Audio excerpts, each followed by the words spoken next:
Bonjour à toutes et à tous, et j'espère que vous allez bien. Aujourd'hui, nous allons lire la scène 2 de l'acte 2 d'Andromaque de Jean Racine.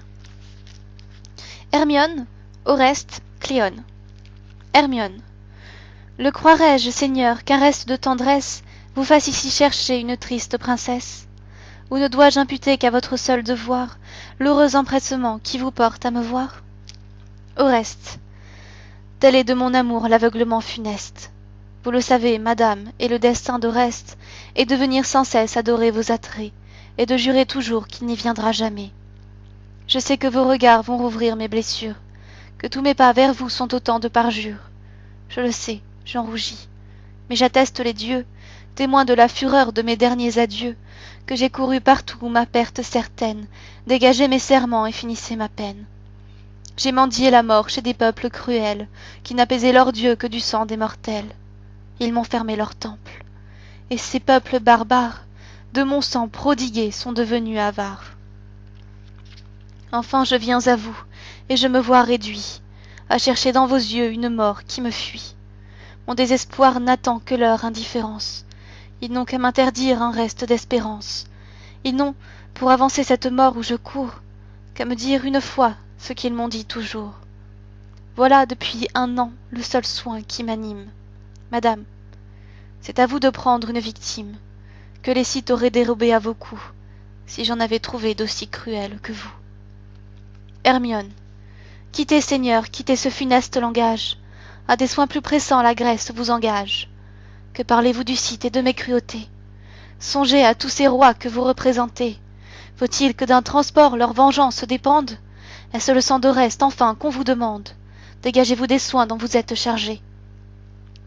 Oreste. Les refus de Pyrrhus m'ont assez dégagé. Madame, il me renvoie. Et quelque autre puissance lui fait du fils d'Hector embrasser la défense. Hermione. L'infidèle! Oreste. Ainsi donc, tout prêt à le quitter, sur son propre destin je viens vous consulter. Déjà même je crois entendre la réponse, qu'en secret contre moi votre haine prononce. Hermione. Eh quoi? Toujours injuste en vos tristes discours, de mon inimité vous plaindrez-vous toujours?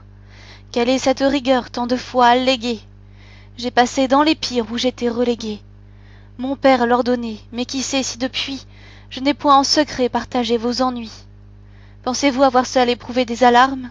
Que les pires jamais n'aient vu couler mes larmes? Enfin, qui vous a dit que malgré mon devoir, je n'ai pas quelquefois souhaité de vous voir? Oreste. Souhaité de me voir? Ah, divine princesse! Mais, de grâce, est-ce à moi que ce discours s'adresse? Ouvrez vos yeux. Songez qu'Oreste est devant vous. Songez qu'Oreste est devant nous. Oreste, si longtemps l'objet de leur courroux. Hermione. Oui, c'est vous dont l'amour, naissant avec leur charme, leur a pris le premier le pouvoir de leurs armes. Vous que mille vertus me forçaient d'estimer. Vous que j'ai plaint, enfin, que je voudrais aimer. Oreste, je vous entends. Tel est mon partage funeste. Le cœur est pour Pyrrhus, et les vœux pour Oreste. Hermione. Ah, ne souhaitez pas le destin de Pyrrhus, je vous haïrai trop. Oreste, vous m'en aimeriez plus. Ah, que vous me verriez d'un regard bien contraire. Vous me voulez aimer, et je ne puis vous plaire. Et l'amour seul alors se faisant obéir, vous m'aimeriez, madame, en me voulant haïr. Ô Dieu, tant de respect, une amitié si tendre, que de raison pour moi si vous pouviez m'entendre. Vous seul pour Pyrrhus disputez aujourd'hui, peut-être malgré vous, sans doute malgré lui, car enfin il vous hait, son âme ailleurs est prise, n'a plus. Hermione, qui vous l'a dit, Seigneur, qu'il me méprise? Ces regards, ces discours vous l'ont-ils donc appris? Jugez-vous que ma vue inspire des mépris? Qu'elle allume en un cœur des feux si peu durables? Peut-être d'autres yeux me sont plus favorables. Oreste, poursuivez, il est beau de m'insulter ainsi. Cruel, c'est donc moi qui vous méprise ici?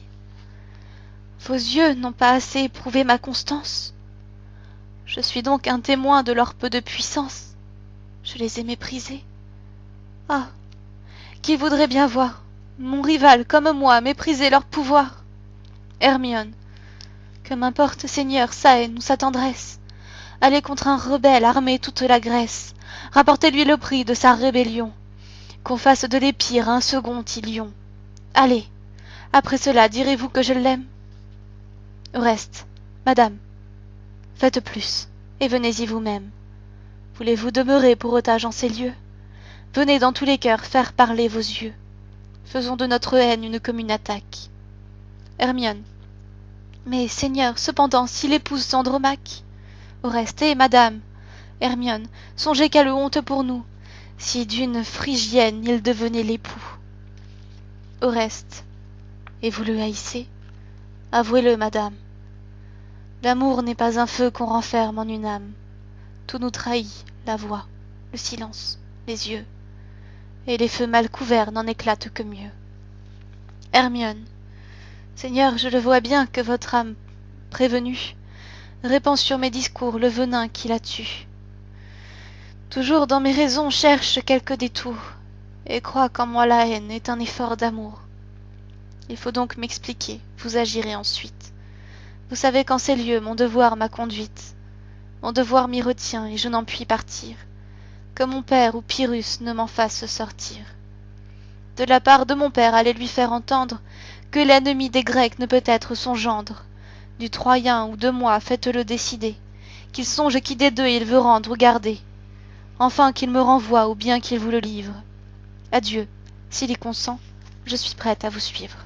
Et nous dirons la suite la prochaine fois. Passez une bonne semaine. À bientôt, portez-vous bien.